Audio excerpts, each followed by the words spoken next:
ইনশাআল্লাহ মনে রাখো যুবক, আগামী 1000 বছর পরে বাংলার মাটি যদি টিকে থাকে, 1000 বছর পরে এক বাচ্চা 4 বছরের 6 বছরের বাচ্চাগুলো পর্যন্ত ইনশাআল্লাহ শহীদ শরীফ ওসমান হাদি রহমতুল্লাহ আলাই আমার মাটির এই ইমানদার যুবককে স্মরণ করবে।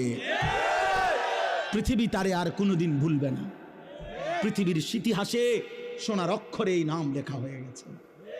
আর শাহজিমের গায়ে এই যুবকের নাম লেখা হয়ে গেছে। ওরে আর পৃথিবী কোনোদিন ভুলবে না। ও ইমানদার ছিল, ইমানদার। এই যুবক 5 ওয়াক্ত নামাজ পড়তো, প্রতিদিন ফজরের নামাজ পড়তো, ফজরের নামাজের জন্য বন্ধুদেরকে উঠাইতো, ফজরের নামাজের পরে ক্যাম্পেইন করত, প্রচারণা করত। ফজরের মুসল্লি ছিল, আল্লাহর কোরআনের হাফেজে কোরআন ছিল, তার বাবা আলেম ছিল।